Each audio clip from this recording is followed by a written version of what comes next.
Actuellement, l'heure est grave, l'heure est vraiment grave.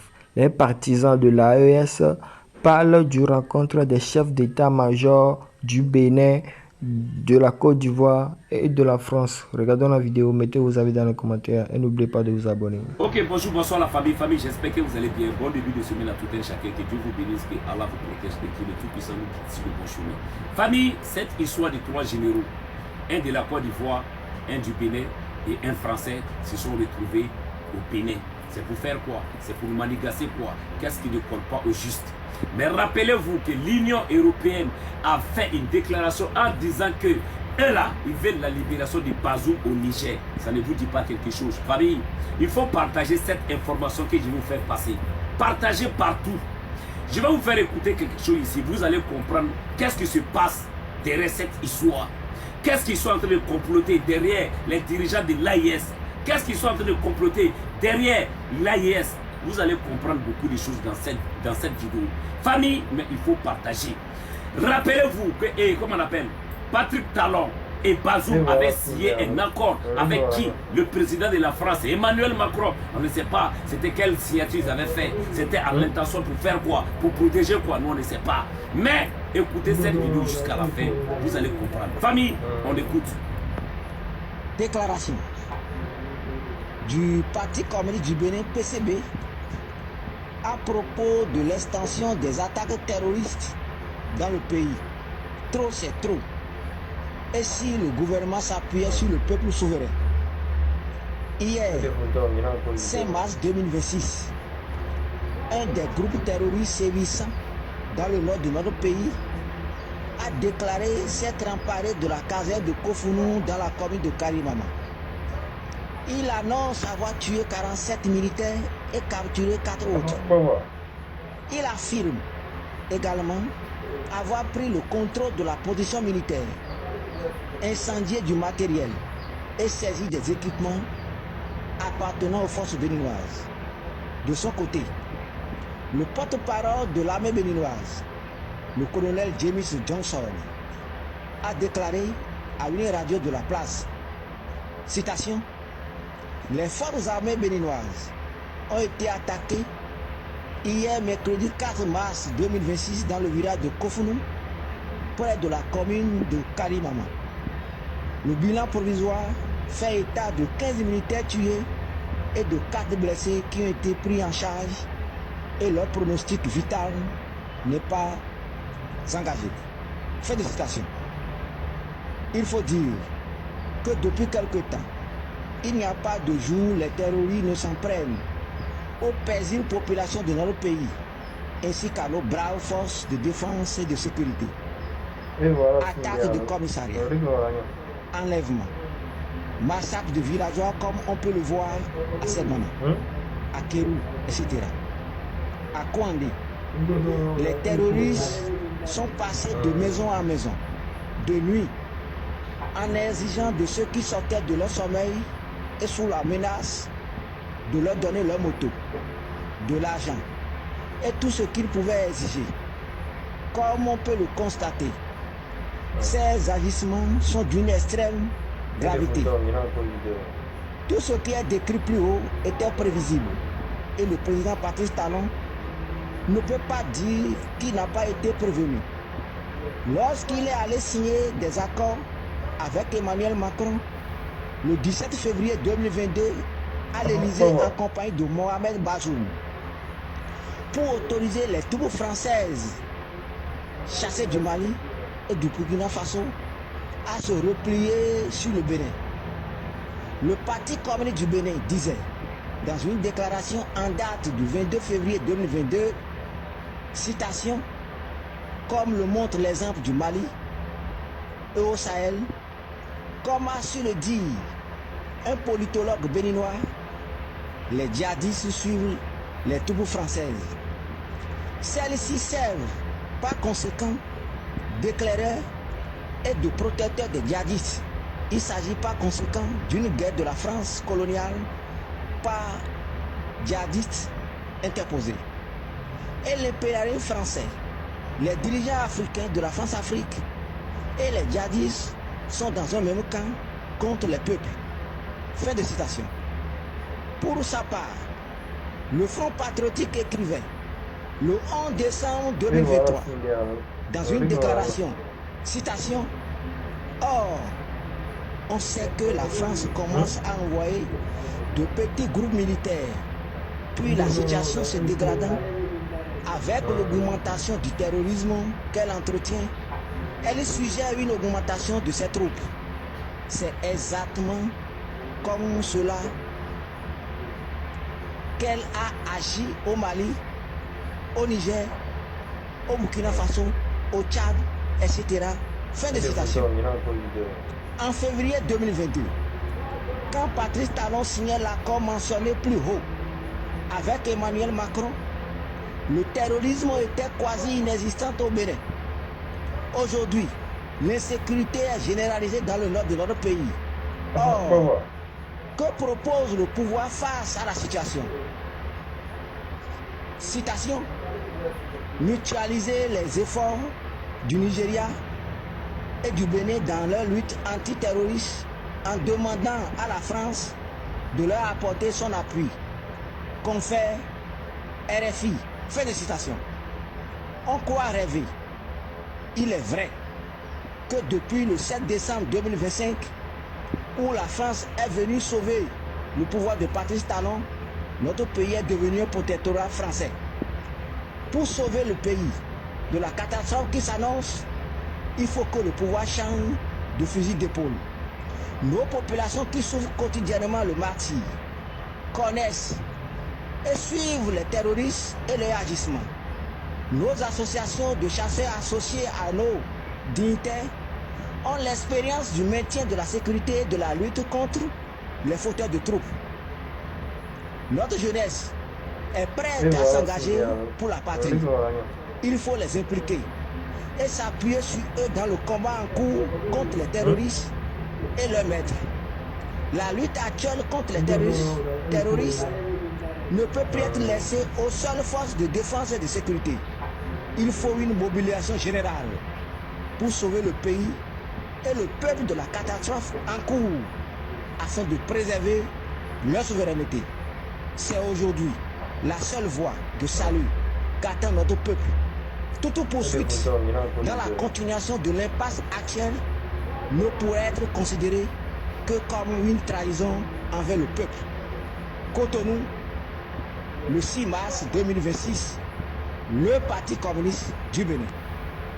Ma grande famille, j'espère que vous avez bien écouté. Qu'est-ce que vous avez compris dedans? Donc nous, on aimerait interpeller ici nos trois dirigeants de l'AIS de se tenir bien. Et quand il y a quelque chose qui ne va pas là, il faut faire appel à la population. Parce que la population est derrière vous et la population vous accompagne dans ce combat que nous sommes dedans. Quand quelque chose ne va pas là, faites appel à la population et on va prendre les rues partout pour montrer à ceux-là que c'est nous avons décidé que vous allez nous gouverner. C'est de ça qu'il s'agit. Famille, ayez partagé la patrie ou la mort, nous vaincrons. On est ensemble. La rencontre de trois chefs d'état-major des armées, l'ivoirien, le français et le béninois. La France, la Côte d'Ivoire et le Bénin bâtissent un partenariat stratégique pour la sécurité régionale. Les chefs d'état-major de la Task Force 3+, sont à Cotonou pour discuter d'actions concrètes dans le cadre de la sécurisation de la sous-région. Qui dit sécurité dans la sous-région ouest-africaine parle du terrorisme auquel font face ces pays. Rencontre qui nous a permis de mettre en place des lignes d'opération, des registres que nous allons faire évoluer afin de mieux faire face au terrorisme. C'est ainsi que Task Force 3+, une force qui comprend la Côte d'Ivoire, le Bénin et la France. C'est-à-dire Alassane Dramane Ouattara, Patrice Talon et leur maître Emmanuel Macron. Et cette force est mise en place juste une semaine après la fameuse résolution du Parlement européen concernant une éventuelle libération par des voies militaires de Mohamed Bazoum. Le Parlement européen a dit avant-hier, la semaine passée, qu'eux, ils donnent de tous les moyens pour réinstaller Bazoum. Et une semaine après ça, vous avez créé une façon à Cotonou, au Bénin, à quelques encablures de la frontière nigérienne. Et vous dites que vous voulez lutter contre le terrorisme. Mais si vous voulez lutter contre le terrorisme, pourquoi vous ne contactez pas le Burkina Faso qui est en pro au terrorisme? Pourquoi vous ne contactez pas le Mali qui est en pro au terrorisme? Pourquoi vous ne contactez pas le Niger qui est en pro au terrorisme si vous voulez lutter contre le terrorisme? Bon, on va dire que, oh, ok, bon, avec ces trois pays-là, les relations ne sont pas au pot fixe. Donc, non. Mais quand même, le Togo, le Togo aussi a été plusieurs fois attaqué par le terrorisme. Le Togo est là. Pourquoi vous n'avez pas inclus le Togo dans votre force? Le Ghana est là. Le Ghana a été aussi attaqué par le terrorisme. Pourquoi vous n'avez pas inclus le Ghana dans votre force? Alors ça, c'est des pays côtiers. Le Togo est un pays côtier, le Ghana est un pays côtier, et ces deux pays-là ont été eux aussi attaqués par le terrorisme. Pourquoi vous ne les incluez pas, eux aussi, d'accord, dans votre force? Et le Ghana, et le Sénégal, et la Guinée. Pourquoi c'est vous deux plus la France? Pourquoi? Pourquoi c'est Côte d'Ivoire, Guinée plus France? Pourquoi? Et aujourd'hui, 21 mars 2026, qu'est-ce qui se passe? L'Allemagne évacue son ambassade du Niger. Et l'Allemagne demande à ses compatriotes de quitter le Niger. Là, regardez la vidéo là. Yoroman. C'est moi qui parle. Yoroman. Parce qu'il faut que je parle. Il faut que je parle. En tant qu'Ivoirien, il faut que je parle. Regardez la vidéo là. Mais on dit, Niger, l'Allemagne évacue son ambassade et demande à ses citoyens de quitter le pays. Berlin justifie sa décision par un risque élevé d'enlèvement, de crimes violents et d'attentats terror, notamment envers les ressortissants occidentaux. Quoi? Il y a une semaine, l'Union européenne prend une résolution, vote une résolution pour aller libérer Manu Militari par tous les moyens, partout. Une semaine après, les Ouaouaras se trouvent à Cotonou pour mettre en place une force tripartite. Côte d'Ivoire, Bénin, France. Et en même temps, le lendemain, l'Allemagne demande à ses ressortissants de quitter le pays, de quitter le Niger. Ça veut dire tout simplement que la force qui va attaquer le Niger là, c'est elle qui est en train de se mettre en place au Bénin sous nos yeux.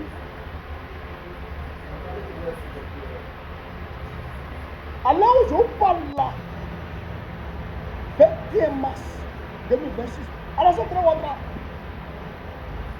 M. Macron est en France. Ils sont allés se voir par rapport à tout ça. Par rapport à tout ça. Frère, Roman, j'ai vu ça à quelqu'un avant-hier que quand Macron avait dit non à Donald Trump, quant à l'appel de Donald Trump de venir l'aider à sécuriser le détroit, à libérer le détroit d'Ormuz, quand Macron a dit non, je dis, Dieu merci, c'est une décision qui arrange l'Afrique. Parce qu'à ce moment, ils sont divisés. Ils sont divisés. Mais, le lendemain net, c'est-à-dire hier, on dit, oh, Macron et d'autres pays européens, le Japon, le Canada et l'Émirat arabe unis ont décidé de s'engager au côté de Trump pour aller sécuriser le détroit d'Ormuz. Je dis, oh, c'est que c'est pas bon. On dit, mais pourquoi c'est pas bon? Parce que Macron veut déstabiliser l'AES. Souvenez-vous, en juillet 2023, quand le président Tchadi a renversé le vassal de la France à la personne de Mohamed Bazoum, la France a demandé aux États-Unis, Joe Biden à l'époque, de les aider à réinstaller Mohamed Bazoum. La France a dit, par la voix d'Anthony Blinken, alors secrétaire d'État américain, a dit que la France, que les États-Unis ne s'engagent pas dans une voie de violence, que les États-Unis privilégient le dialogue. Et que c'est par le dialogue qu'on va pouvoir régler le problème du Niger. Donc, ce qui a refroidi les Français. Deuxièmement, le Nigeria de Tinubu avait voulu donner son territoire. Et voilà, mais les Nigériens se sont levés. Ils ont manifesté. Le Sénat nigérien n'a pas accepté. Et donc, Tinubu a fait c'est pourquoi, d'ailleurs, parce qu'à ce moment-là, le Togo a dit non à la violence. Le Nigeria a dit non à la violence. Le Sénégal, pareil. Le Ghana, on n'en parle pas. Eux tous, ils ont dit non. C'est le Bénin. Patrice Talon, il a parlé pour dire qu'ils vont littéralement intervenir au Niger. Alassane Ouattara a parlé. Alassane Ouattara a dit qu'il va mobiliser entre 800 et 1000 soldats. C'est les deux là qui font chaud. Ni les États-Unis, ni le Nigeria, ni le Togo, ni le Ghana étaient chauds. Aujourd'hui,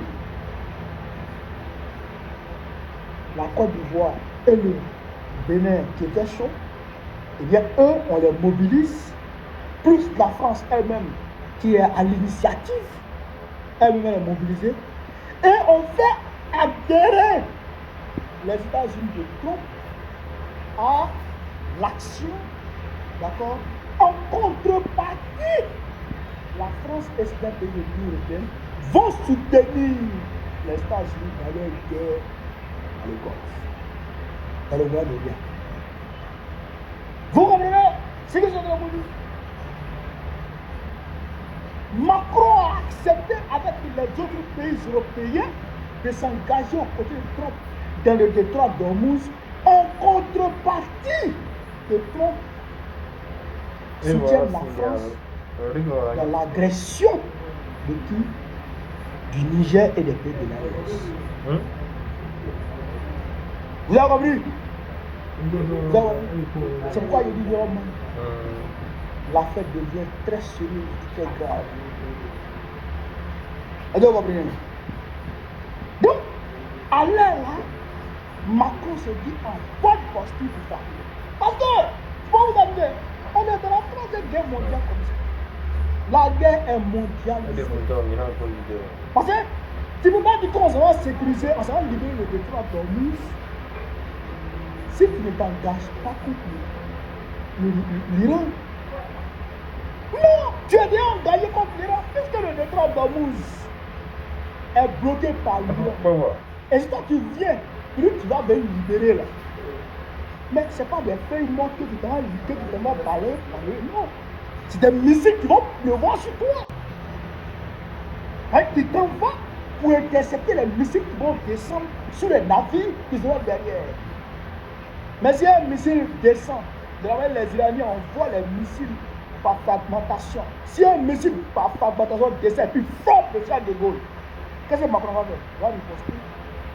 En fait, c'est une déclaration de guerre. Le fait de dire qu'on va libérer le territoire d'Ormuz, c'est une déclaration de guerre qu'on fait à l'Iran. Comme ça. Donc, la France accepte de rentrer en guerre avec l'Iran aux côtés des États-Unis, que les États-Unis en contrepartie l'aident à attaquer l'AES. Donc, il faut faire très attention, c'est comme ça. Mais ce que je voudrais dire aux Béninois, aux militaires béninois et aux militaires ivoiriens, c'est que si vous acceptez d'attaquer le Niger, vous allez dire que c'est une honte, non seulement pour vous, mais c'est une honte pour l'Afrique. Et nos aïeux qui se sont battus pour l'indépendance, et nos aïeux qui ont été envoyés comme chien à canon pour aller libérer la France, vont vous maudire à jamais. Et que depuis là où ils sont, depuis